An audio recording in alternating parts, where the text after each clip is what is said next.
Vegas, Vancouver. Stick around. We'll find out. But first, so every year, the start of every NBA season is a bit of a leap into the unknown.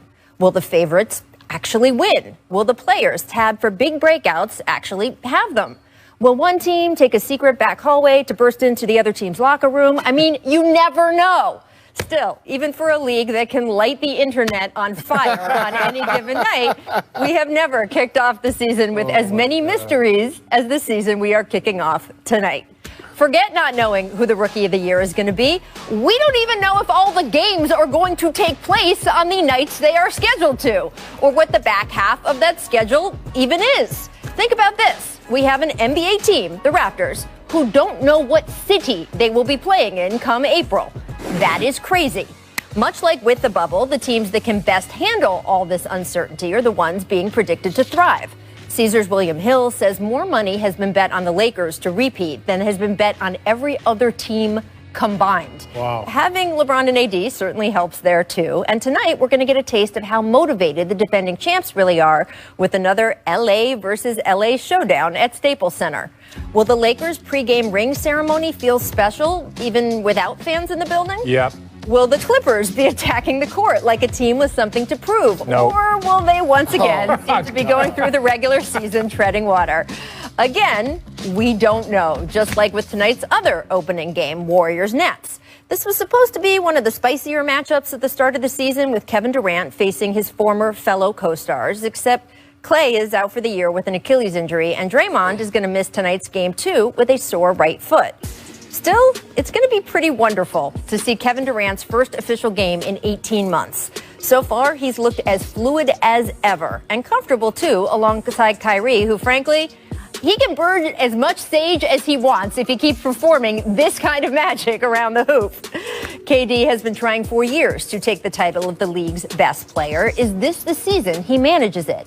Yeah, again, we don't know. We also don't know where James Harden, a player who has finished top 5 in MVP voting 6 of the past 7 years, we don't know where that kind of player is going to be finishing out his season.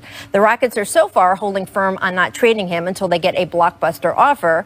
Then again, The Athletic reported that James threw a ball at a teammate in practice recently. So, yeah, we'll just have to see how all this goes, which I guess is the official motto for this season. We'll see how this goes. It's not what we expected, but nothing right now is. And there's also something pretty cool about feeling like we're in a basketball moment where for once, truly, anything can happen. Anything. Anything. And Paul Pierce will have his phones ready. We are so pumped for the doubleheader tonight on TNT. The Lakers are going to get their rings, right? So there'll be, I don't know, it'll be sort of a celebratory atmosphere, right? And the first game of the night, we get to watch KD's first game against the Warriors. So, look, in honor of that long-awaited matchup, we're going to run back some of the most memorable reunion games in recent memory. Oh. Christmas Day, 2004. That was warm. Yeah. Shaq's first game back in L.A. against Kobe after getting traded to the Heat. Yeah. Who ended up winning the championship that year? Who did? I think the Heat won. No, I think Pistons won. They won it the next year. Stop trolling, Richard. On December 2nd, 2010, LeBron played his first game back in Cleveland after taking his talents to South Beach. How do you think that went? People threw batteries at this game. Yeah, well, They threw batteries at these guys. The cool thing is they were going to be cheering for him just 3 years later. That's true. But little did they know. Little did they know. November 3rd, 2016. We can't forget this one. KD playing his first game against Russ after leaving OKC for Oakland. Yeah, he went off right here. Yeah, look at that. Look at it. Oh. And then Russ had a little fire. Mm-hmm. Oh, that's Tanner getting into it. Still friendly. You knew that was going to happen. Yeah. They're friendly now. Yeah. All right, so of our opening night matchups tonight, Richard, which is the most intriguing to you? Nets-Warriors or Clippers-Lakers? If it wasn't for all the injuries in the Warriors game, the Nets-Warriors game, I would pick that. But I think the Clippers-Lakers, there was so much drama. Obviously, there's been so much off-season change for the Clippers. So, and even the Lakers, their addition. So I think that's going to be the most intriguing matchup all year long. people are picking the Lakers, but people are watching the Clippers to see how all this change works out. Yeah, I agree with you. If Draymond had been playing, and would have been able to match it with KD, that would have caught my eyes a little bit more. But since that's not happening, it's got to be the Lakers. Because you know, Clippers. Draymond's going to start stuff. Yeah, he's going to start something. They had their little beef. Even if it's fabricated, he's just going to be like, you ain't on this side no more. That would have gave me more interest in that game. But since that's not happening, I got to say the Lakers and the Clippers. The Clippers should have, like, a chip on their shoulder. How angry do you think the Clippers should be coming out tonight? I would be so disappointed because that season was disappointing to them that they didn't even get to the conference finals. Right. And so the ring ceremony tonight, you know what I'll be doing? I'll be sitting out there taking notes. Like, look, fellas, that should have been us. I'm taking notes. This is going to be us next year, getting our rings on opening night. I'm taking notes. A lot of teams like to go to the locker room. Sit there and watch Let's sit there and watch and take the notes and let this be a learning experience for y'all to be able to come back next year and have y'all ring ceremony. Do you think, you know Ty Lue well. Do you think he's going to have his team sitting out there? Yeah, but I'm going to say this. A couple days later, that's the more intriguing game. Because I don't think they have a beef with the Lakers. They didn't lose to the Lakers. They just didn't meet the expectations for that matchup. The real beef comes on Christmas Day when they get to play. What you mean? This is the battle for L.A. No. You got two contenders in one building. What I'm saying this is beef against the Lakers. 2 days later, they play against the Denver Nuggets, the team that knocked them out. They're not worried about that. Well, they should be. They worried about the battle for L.A. and the respect, because when they go out to a restaurant, if you got a Laker or the Clipper the Lakers could lose. The Clippers going to be in the back. The Lakers could lose by 100, and it won't mean nothing. It won't be nothing. No, it won't mean nothing. It won't be nothing. But that's what I'm saying. So for them, if you want to have a chip on your shoulder, don't look at the champion. Look at the team that knocked you out. No, it's always going to be a battle for L.A. Oh, yeah. When you're a Clipper and you take the back seat all the time, you even play under the Lakers arena. Yeah. Until you get your arena and win a championship and get your identity, it's always going to be beef. This is coming from a former Clipper. Listen, hey, Paul, ask Richard which game he's calling on Christmas Day. Could it be Clippers Nuggets? Not saying I wanted to give a little bit of foreshadowing, but I'm going to be doing a lot of conversation around that. But also the Miami New Orleans game. I'm the only individual. You're going to make it to both arenas, huh? Well, no, I'm just doing it remotely. Okay. They looked at all of the broadcast team. They said Mark Jackson, Van Gundy. They were just like, who likes their family the least? who will want to work? Who will want to work for 8 hours? 8 hours. And we found him. It's good. Do you think? Real quick, guys, do you think Kyrie said that the sage that he burned in Boston Garden was not just for Boston, that he wants to do it in every arena he's in before every game? Is there sage tonight, Richard? This is real talk. Kyrie doesn't really want to talk about this. I don't really want to talk about this. I don't care if he burns sage. I don't care if guys are burning other stuff. I don't care what guys are eating. I only really care about your performance on your court or how your approach affects your teammates. So, I don't care if somebody's burning sage. I don't care what anybody's doing. To me, this is just another spectacle. Yeah, that's what I'm saying. Why? Another side show. I said it at the top. If he plays the way he's playing, he can burn anything if I play well except for maybe the arena. Look, the NBA got rid of weed off their testing, so there's going to be things burned around all NBA arenas this year. Sage is the least of our worries. For now, I want to switch gears because we have a very special announcement to make right here on The Jump. What? Drum roll, please, producer Tommy. Hey, Paul Pierce. What up? Today is when they are announcing the next class of the Hall of Fame. And guess what? I didn't know that. Guess who's nominated? Am we I are in there? thrilled to tell Am I you. in there? Paul Pierce has been nominated for the Hall of Fame. Congratulations. Class of 2021. As a competitor, I don't like you, but respect you. You know what I'm saying? We've broken every social distance protocol. Oh, we're not allowed to do that. He's got to make it through the nomination process now. I At least I'm nominated. Let's edit that out. Can we edit that out? Live television. I'm happy to receive but my nomination. I'm happy for him. Paul, this is a great honor to be recognized, even nominated. It's like being nominated for a Grammy or Emmy. Just to be in the conversation is a great honor. That's awesome. All right. We need you to call KG during the break and tell him it's not just him. We're going to be talking about this a little bit more. Stick with us because coming up, we're going to share the rest of the finalists for the Naismith Hall of Fame. Who's coming out of the Hoop Hall. Here are some notable first-time nominees for the Naismith Memorial Hall of Fame class of 2021. Cool. Aside from Mr. Paul Pierce, we got four-time All-Star, former coach, and ESPN Jackson analyst problem. Doug Collins. He was a problem. Five-time champ Michael Cooper. 99 WNBA MVP, 7-time All-Star Yolanda Griffith. Wanda was a problem. 3-time WNBA MVP, 7 times All-Star Lauren Jackson, and 10-time All-Star, 2008 Finals Coach, we MVP, got Coach in there. our Coach very Collins. own Paul Pierce. Paul, now that you've had a couple minutes to let it sink in and reflect, what does it mean to be a finalist? Just to be recognized, if I do make it, just to be recognized in basketball lure forever. You know, when I'm long gone and away, you know, I always said, like, look, the Hall of Fame is forever. Having my number hung up in the Boston Garden is forever. So, I mean, it's a true honor if it were to happen, and I'm blessed that I'm able to put time in on my craft and all the hard work, mornings, nights, that I can get to this point. And look at this dance. I always feel like the Hall of Fame is so cool because it does. It represents your whole life, right? Yeah, the sacrifices absolutely. your mom made, all of the hours, the days you woke up in that winter in Kansas for the first time as an LA boy thinking, you literally where am I? To get to that point, you literally have to have almost no life. Trust me. And I, for many years, I had fun here and there, but it was strictly business, and I'm happy that it's paying off. Yeah. Continuing to pay off. Yeah. Still. Do you feel like this is it? Like MJ said, kind of like, yo, this is the end of the chapter, right? Like when basketball, once you make it into the Hall of Fame, that's it, right? Like there's nothing else to accomplish. That's the end of your book right there. Yeah. I mean, that's the final stop. And I'm not sure if that was the goal going into it, but I just think with all the hard work and perseveration, it ended up this way. Yeah. You know, you set goals. You just work as hard as you can and see where you're at. Yeah. And, you know, this is the final chapter. Now I can, if I get nominated, I can start my book. There we go. Start the book. We've been nominated. We're going to work toward through this year as they finish the selection process, maybe get one of those spiffy orange jackets. And if that happens, you'll have to think about your speech. I know. I'm going to be super nervous. Right? Oh. It's gonna be a good ride. There we go. All right, here are some notable returning Hall of Fame nominees: Chauncey Billups, Chris Bosh, Swin Cash, Rip Hamilton, Becky Hammon, Bob Huggins, How are some of these Ben people not Wallace, in already? Chris Webber, and Jay Wright Richard. All right, I want to make a case for some of these great players, starting with Mr. Big Shot, Chauncey Big Shot, Billups. I would love to go in with Big Shot. Oh, Right? my gosh. Me and Big Shot go way back to high school. We played together in a tournament in high school.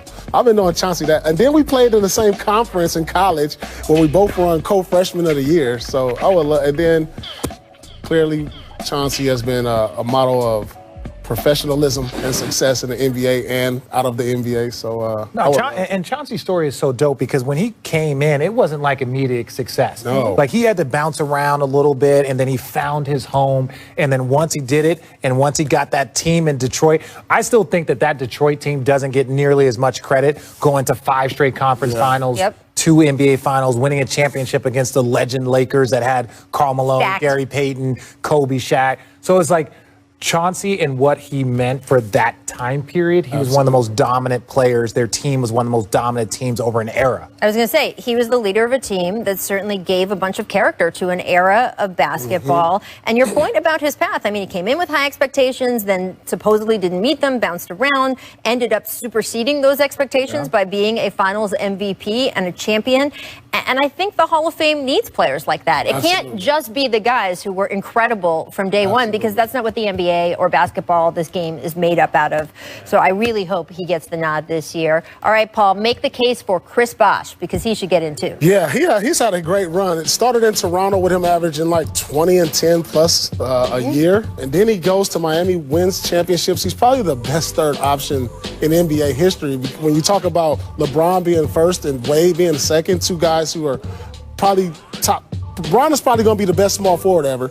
Wade is probably going to go down as like top 3 2 guards ever. So, you know, for him to fall into that role and thrive, and he's the reason they beat us the one year in Miami. He knocked down a quarter 3 that's still in my nightmares. I still remember that. Well, and it's sacrifice, right? Like that's when you want to be a champion, you have to sacrifice things. So he proved that sacrifice was worth it. So I like Chris Bosh definitely needs to be in. Yeah. Chris Bosh is a Hall of Famer. He still should be playing. I'm going to keep saying Ben Wallace is a Hall of Famer. And Richard, I know you agree with me that Chris Webber is a Hall of Famer too. Look, that's the funny thing when we talk about the NBA and then you talk about the Hall of Fame. The Basketball Hall of Fame is everything that you have contributed to the game of basketball. #1 player coming out of high school. Fab Five, one of the most impactful names in the game of basketball. And then Rookie of the Year and all the things that he did while he was playing. Obviously, a knee injury shortened his career a little bit, but Chris Webber deserves to be in the Hall of Fame. And everything you contribute to basketball, he sold a lot of shoes, too. A lot of shoes.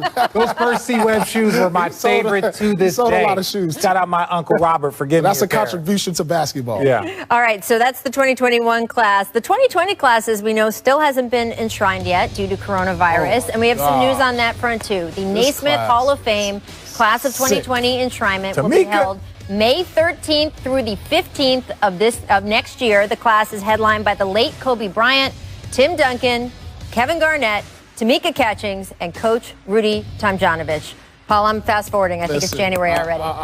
I'm going to be so disappointed if this class is inducted virtually because I really need to be here to see these speeches from KG. I need to be there front and center. Right? Like, really proud.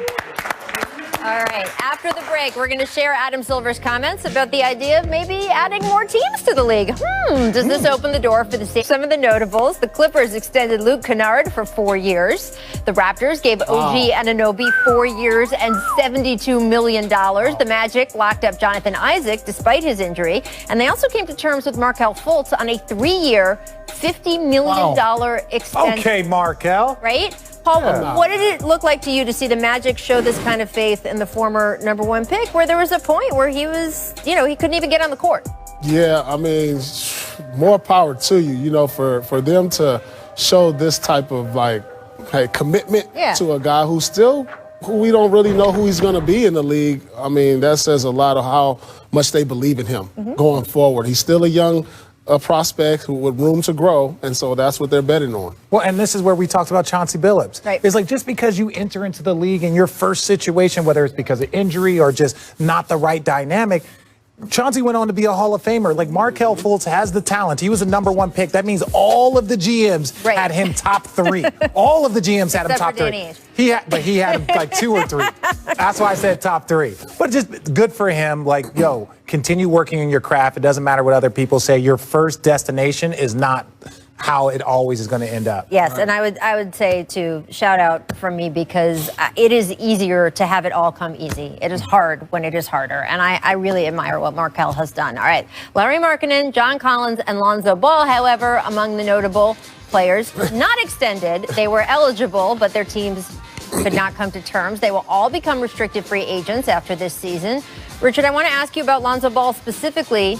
Should he feel slighted about not getting extended, or should he feel excited because the free agent market next summer is actually a little more dry than we anticipated, and he could be even restricted, one of the bigger names out there? Well, he can. And this is what people need to understand. Lonzo Ball's impact is not just on the court. There's a lot of GMs, a lot of teams over there that he has a star power to him. He will put people in the seats. He will sell jerseys, whether it's because of his brother, his overall name. So yes, while New Orleans might have said, hey, your value to us is 12, another team might say your value to us is 15. So he's just going to be a restricted free agent. I think that's a good idea. Listen, when you're on that rookie deal, you can't wait to get extended. Can't wait. So, if the extension doesn't come, he's probably disappointed, especially when you see the other guys getting this type of money, and you're like, shoot, I'm at least worth what some of these guys on the list are worth. But what if they offered him 75 and he was like, no? Not, after your rookie contract, you are not turning that down. What? Unless you got a lucrative, shoe deal like LeBron had. He could have waited until be a restricted free agent. It depends on what they're offering, though, no, right? I'm disappointed if I'm him. And that should have him with a chip on his shoulder. Yeah. For the rest of the season, y'all don't want to extend me?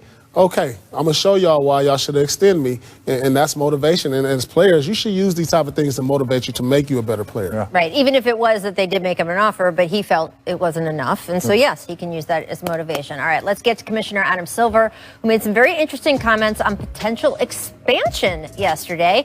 Now, he's always sort of just flat out dismissed this in the past, which is why this is such a departure, and everyone is reading everything they can into it. Quote, It is sort of the manifest destiny of the league that you expand at some point. And then specifically talking about the pandemic, he said we've been putting a little bit more time into it, dusting off, he said, the analyses of what it would mean to expand than they had been pre-pandemic. But certainly we're not at the point that expansion is on the front burner. All right, so that last sentence is important because people in Seattle were looking to sell tickets as of this morning. And y'all got to slow your roll, but hopefully not too long. Richard, the league hasn't issued an expansion team since 2002, 18 years. Please, Where God, would you want to see expansion, and why is it Seattle? Please, God, bring back a team to Seattle. Please, this is what I'm saying. We can have a conversation and we can agree to disagree. Well, it's usually two teams that they bring in, though. So you can talk about where else besides Seattle. We can't agree to disagree because you're wrong. Seattle needs a team there. You played there. I played there. It is one of the best basketball places. And it was, and the reason why the team left was because of politics, not what you saw in Brooklyn and they couldn't get people in the stands and they needed to shift. It was pure, obviously billion-dollar politics, but that's why they left. I don't care who the second team is. I just want a team back in Seattle. Yeah, well, I really feel there's two destinations. One is definitely Seattle. Great fan base, great sports city. Right. I mean, they just won the WNBA championship up there. Again. Amen. The Seattle Seahawks are huge. 12 man. Huge. They're great every year, a contender to win the championship. They need this. The other city is Las Vegas. I mean, you can see how Las Vegas is expanding. I mean, you have the Raiders are there now. Of course. They got WNBA. And I've even heard rumors that they're building a baseball stadium. That's just a rumor, you know. They want it all there. They'll build anything in Las Vegas. This is another I'll take Vancouver. I'll take Vancouver before I take Vegas. Why is that? What? Because I don't need a reason to go to Vegas. I don't need a reason to go to Vegas. Vancouver. I would love to see the NBA back in Vancouver. What? So I mean, Vancouver's fine. That's where my draft was, and it's a lot of fun. But it's not Las Vegas. Let's be. I think Vegas. I mean, it's better for the economy. I don't think our guys are quite mature enough yet. Well, that is a question, right? Look, there was no professional sports teams in Las Vegas for a long time. People were worried about gambling. Obviously, the attitude about gambling among professional sports leagues has grossly shifted over the last 5 to 10 years. And we now, of course, have the NFL team there. And their hockey team just went to the finals last year. Look, it's Seattle. It's Seattle and everybody else. Seattle is where we start, and then everybody else can argue over that next team. Seattle, and then also Seattle. Coming up, it's our Lakers 2020-2021 season preview. We've been doing all the teams, and now it's time to get to the champs. We have a few questions about them. Chief among them is almost over because the season begins tonight. And you know what that means. The Jump's previously on segment. It's the final one because here we go. We are catching you up from where one of the most high-profile teams in the NBA returning from hiatus. Here is what happened since the last time you saw them. It's time for, oh yes, previously on the LA Lakers. We just want our respect. Our organization want their respect. Laker Nation want their respect. And I want my damn respect too. Every playoff journey is incredibly hard to get to this moment. But how much did this one feel to you like survival of the fittest? I think you just said it, Rach. I mean, survival of the fittest. And so for us, it makes the outcome much more sweeter. Step in the kitchen. Oh! LeBron! Say it with your chest! Hammer time for LeBron James. You can't touch this. Okay. You call your family and they say, no, you're not coming home. What? Go win this championship and then come home. Here's Davis, 4-3 in the win. Oh, it's good! Anthony Davis has won it for the Lakers! That was Mamba right there. Yeah, Mamba mentality. Big time shot, AD. And LeBron James caps off his 17th year with a triple-double in an NBA championship clincher. This historic 2020 NBA championship belongs to the Los Angeles Lakers. Ain't seen a duo like this in a long time. You said earlier tonight, I heard my whole career be more like him. We know that him is, of course, Michael Jordan. This title is going to reignite all those debates. Do you see yourself at the center of that discussion? It's not for me to question or wonder or debate. But more importantly, at the end of my career, I just hope I made a lot of people proud for the way I approach the game. All right, we're skipping the cliffhanger that we normally do. Since the Lakers won the title, we know how it ended, but let's get straight to the plot twist. It begins with the Lakers prying Montrezl Harrell, Sixth Man of the Year, away from the rival Clippers. They also traded for Dennis Schroeder, acquired Marc Gasol. Richard, what do you think these additions bring to the defending champs? Okay, so the one issue with the Lakers, people talked about their bench and their second unit and could they score when Bron was out of the game. That's including with AD on the court. They weren't, their offensive efficiency wasn't that great. My thing is, it's very rare that the defending champions can win the offseason. But in order to win the offseason, in my opinion, guys like Montrez and Schroeder are going to have to make sacrifices. This isn't the Clippers. This isn't OKC. You have to fit into what they're doing and then excel while fitting in. So that'll be the one question for the Lakers as they repeat this year. Yeah, talent-wise, they got better. But when I look at those names they lost, you lost Rondo, who was a championship player. Yeah, leader. He understood the moment. Danny Green, he's a championship player. He understands the moment. JaVale McGee, another champion. And those type of experience, having that in your locker room is very valuable, more valuable than talent sometimes. And yeah, but now you got a room full of champions. Yeah, now you have a room full of championships. But, when it comes down to it, and you got these guys, they're going to be getting big minutes in the playoffs. Yeah. And when they get deep in the playoffs, I like those guys that got that type of experience, who understand the moment.